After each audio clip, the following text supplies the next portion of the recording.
Deep in the archives of an ancient city, a document was discovered that has left historians, well, pretty stunned. For centuries, it was mostly just dismissed as a beautiful legend, a piece of Christian folklore. But this document is a letter, and it's signed with a name that, you know, commands a little bit of attention: Jesus of Nazareth. So let's just dive right into that. I want you to forget the Gospels for just a second and really think about this one question. What if a personal, handwritten letter from Jesus actually existed? Not a parable, not a sermon he gave, but a direct piece of correspondence with a foreign king. Well, according to one of history's most fascinating cold cases, one just might. I'm sure you know this line. It is one of the absolute cornerstones of Christian faith. But here's the wild part. The very first time this phrase ever shows up in the historical record isn't in some ancient biblical manuscript. Nope. It's in this letter, recorded centuries before the Bible as we know it was even officially put together. Okay, so let's officially begin our investigation. Our story doesn't start in Jerusalem or Galilee. It starts in the dusty archives of a small but pretty influential kingdom, where a document was just lying in wait to challenge everything we thought we knew. So this is the artifact at the very heart of our mystery. See, back in the 4th century, the guy they called the father of church history, a man named Eusebius, was given access to the state archives in a city called Edessa, and he absolutely swore that he held the original Syrian copies of an exchange between the local king, Abgar, and Jesus himself. He then copied them word for word into his history. Now, check out this timeline. The letter was supposedly written around 30 CE, but the most shocking part, the part you really need to get, is when it was officially recorded by Eusebius, almost 300 years before the Bible was finalized. This isn't some medieval fan fiction. It's a story that goes all the way back to the very dawn of Christianity. To really understand the letter, you've got to understand the men involved. This wasn't a message to an apostle or a follower. This was a diplomatic exchange between two vastly different figures on the world stage. Unlikely pen pals, to say the least. On one side, you have King Abgar V. He's a shrewd diplomat, ruling a kingdom stuck right between the Roman and Parthian empires. Roman sources, by the way, confirm he was a real historical figure. And they also agree he was gravely ill, maybe with leprosy, maybe with severe arthritis. And on the other side, you've got Jesus, whose fame as a healer had clearly spread beyond Judea. So Abgar's logic was pretty simple.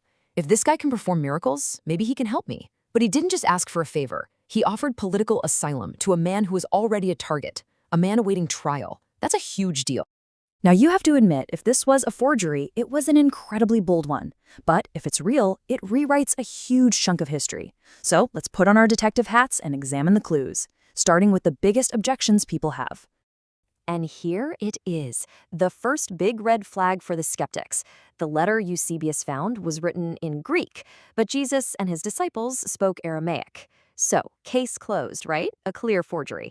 Well, hold on a second. You see, this might not be a mistake at all. It might actually be a point in favor of it being real. King Abgar ruled a Hellenistic state.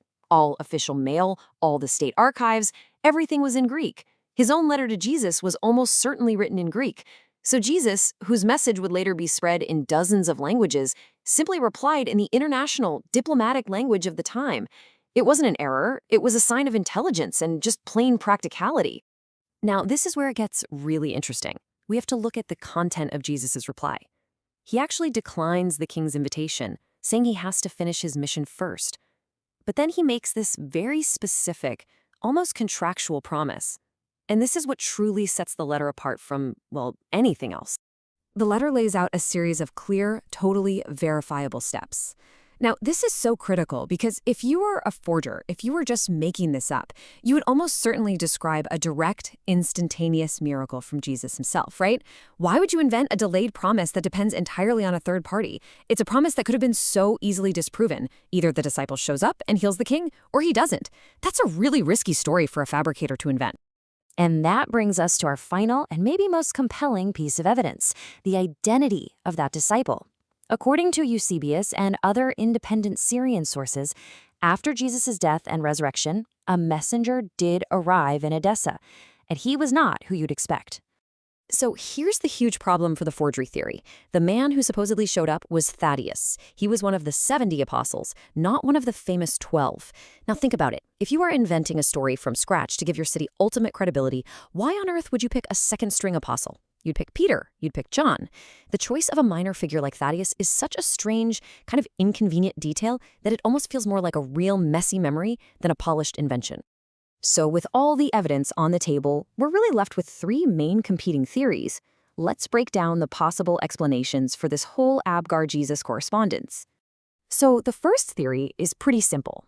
It's all true, exactly as Eusebius recorded it. Jesus engaged in actual diplomatic correspondence, he predicted his own fate, and he laid the groundwork for one of the very first Christian communities in the entire world. Then we've got theory two. It was a brilliant political forgery. Back in the 2nd and 3rd centuries, you had all these different Christian centers fighting for who was most important. What better way for Edessa to claim supreme status than by producing a document proving that Jesus himself had personally blessed their city?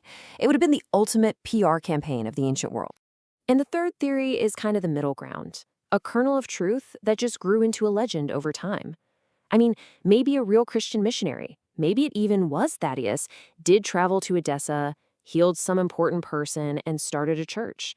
And then, over the centuries, to really solidify their identity, that true story got embellished and magnified, eventually becoming this foundational myth that connected their origins directly back to Jesus.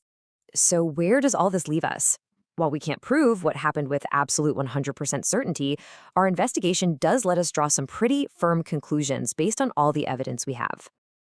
Okay, let's just recap. First off, no, the physical letter doesn't exist today. But, and this is important, this story is not a late invention. Its origins are ancient, going way back to the first 2 centuries of Christianity. The historical backdrop, the sick king, the Greek-speaking court, it's all plausible. And those little details, like the choice of Thaddeus, make a simple forgery theory feel kind of unsatisfying. This much we know for sure. This story was absolutely essential to the identity of a real, vibrant, and very early Christian church in Edessa. So, in the end, we're left with a choice. Was it a genuine miracle that reshaped an entire kingdom? Was it a masterful forgery that secured its legacy for centuries? Or was it a true story, just magnified by time and faith? The clues are all there. The evidence has been presented. The final verdict? Well, that's up to you.